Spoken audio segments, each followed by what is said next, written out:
Forgiveness और revenge human personality के ये दो मेन डायमेंशन हैं। मनुष्य का जीवन केवल घटनाओं यानी कि इवेंट्स से निर्धारित नहीं होता है, बल्कि उन घटनाओं पर दी गई प्रतिक्रियाएं यानी कि रिस्पॉन्सेज उसकी पूरी पर्सनालिटी को शेप करती हैं। जब कोई हमें हर्ट करता है या इंसल्ट करता है या परेशान करता है, तब हमारे सामने दो रास्ते खड़े होते हैं। पहला रास्ता फॉरगिवनेस का, जहां व्यक्ति सोचता है कि लेट इट गो, मैं अपने काम में बिजी रहूंगा, टाइम खुद उसको एहसास दिला देगा।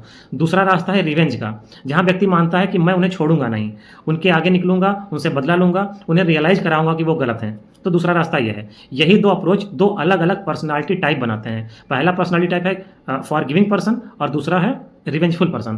तो साइकोलॉजिकल पर्सपेक्टिव से अगर इसको देखें तो फॉरगिविंग पर्सन के अंदर हाई इमोशनल इंटेलिजेंस होती है। वो अपनी इमोशन को रेगुलेट कर पाते हैं, यानी कि सेल्फ रेगुलेट करते हैं वो लोग, और ज़िंदगी को कॉम्पिटेटिव की तरह नहीं जीते हैं, बल्कि सेल्फ जो ग्रोथ होती है वो ग्रोथ अपॉर्चुनिटी की तरह जीते हैं। मतलब लाइफ को वो कॉम्पिटिशन नहीं मानते हैं, वो ग्रोथ अपॉर्चुनिटी मानते हैं। साइकोलॉजिस्ट इसे रिजिलियंट पर्सनालिटी कहते हैं। ऐसा व्यक्ति एक्सटर्नल वैलिडेशन यानी कि लोग क्या सोचेंगे के बजाय इंटरनल पीस यानी कि अंदर की शांति को ज़्यादा महत्व देते हैं।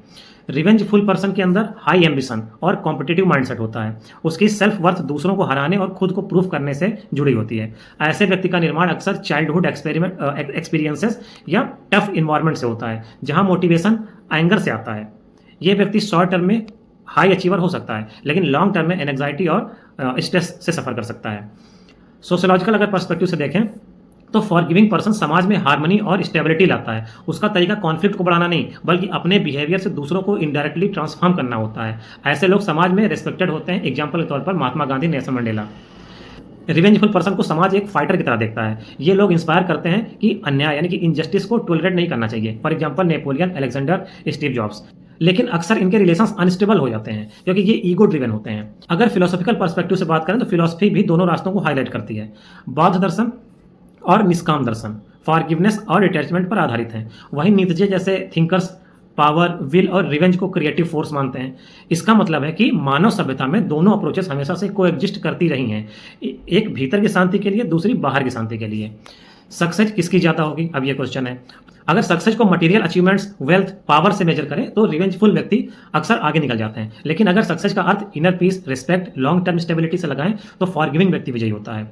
आइडियल पर्सनालिटी वही है जो इन दोनों एक्सट्रीम्स में बैलेंस करे, छोटी बातों पर फॉरगिवनेस और बड़े अन्याय पर असर्टिव रेजिस्टेंस करे।